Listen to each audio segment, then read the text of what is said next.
These are very unusual circumstances. People have needs that may have never had a need before. The unemployment system in the state of Florida wasn't working very well. So you had people who were in danger of being evicted from their homes.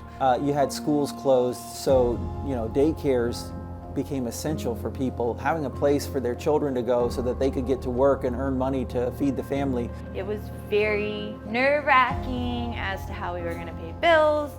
Money was dwindling out, so it was very, very urgent that we needed this program to help us get back to work. I was frightened.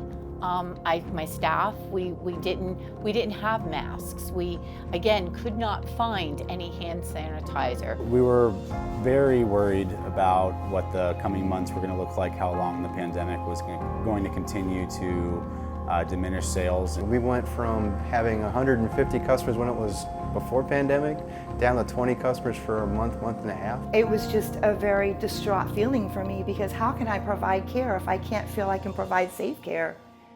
There had to be some mechanism to help the people. Luckily, the federal government gave us the CARES Act fund passed through the state.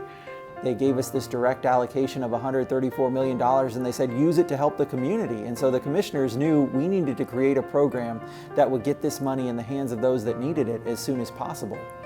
They gave us all of the authority we needed to pull the trigger and be up and running very, very fast. This $134 million really became a true lifeline for all of those people. Clearly that amount of money, the number of people that need assistance, going to require a big effort. So we immediately tapped all of our county departments.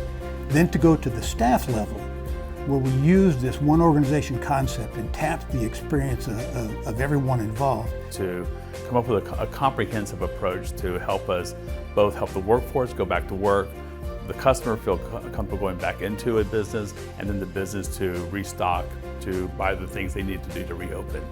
I wish you could have seen the people come to the table from Parks and Rec, the library system, from sports development, from tourism, from emergency medical service, and the list goes on and on.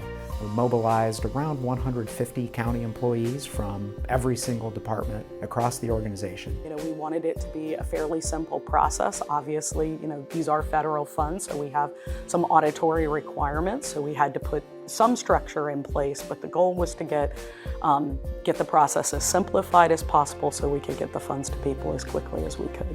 And so designing the application in a way that they could navigate but still gave us the information that we needed was crucial. I think the team did a very good job with that. The call center, it's about not just knowing how to complete that application and how to answer the questions that are coming from that applicant, but it's also processing those applications. What happens when they're completed? And then after that processor, who gets it? And then how long is it going to take to get that payment out? Handling the personal protective equipment. We worked with 2 or 3 different county departments, Parks and Recreation specifically, libraries and facilities folks, and we just came up with a plan on a location. We partnered with Supervisor of Elections and used their facility as a warehouse and a distribution center.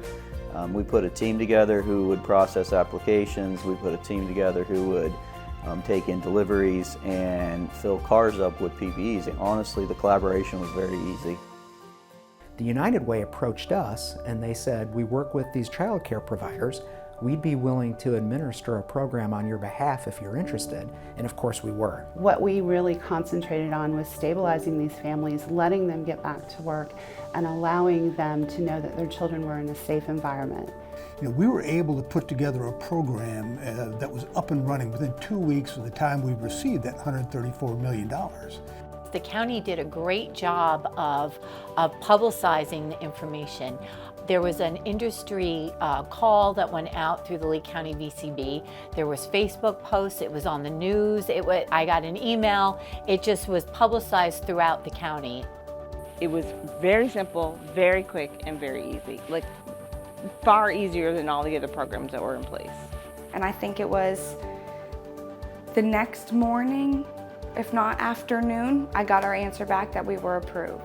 We filled out the form. The next day, we got a phone call telling us where to pick up the equipment. We applied for it, and I think that same day we actually got a call verifying that they had all of our information, just a really easy process. Everyone I spoke to and had email discussions with at LeeCARES were amazing. Like, I could tell they went a step above.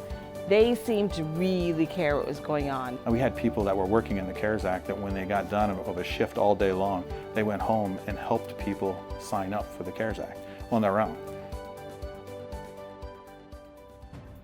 We not only got, the funding for the daycare, we also got funding for rent, and the fact that the community cares and was able to keep us in our home, able to keep us in school, was awesome.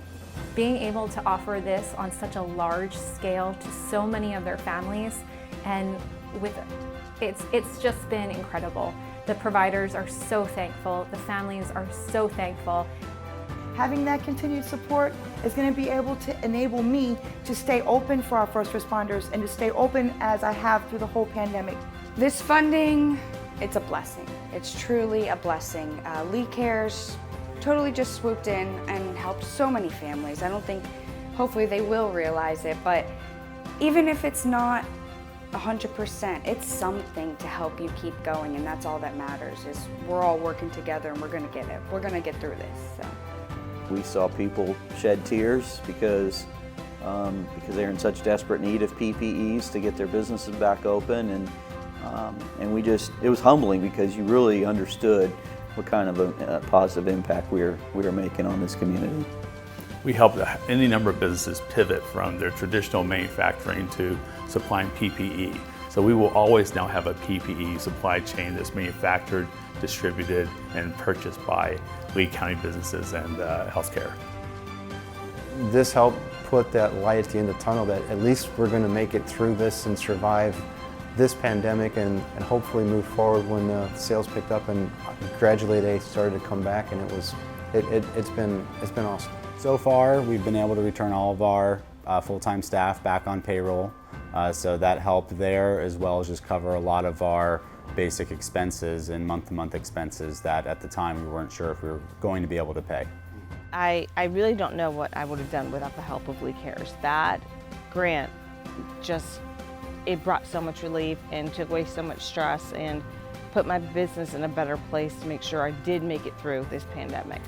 The unknown is really difficult, and so to be in an area where we know that our county cares about small business and is doing everything they can to help as many small businesses as possible survive this is really incredible.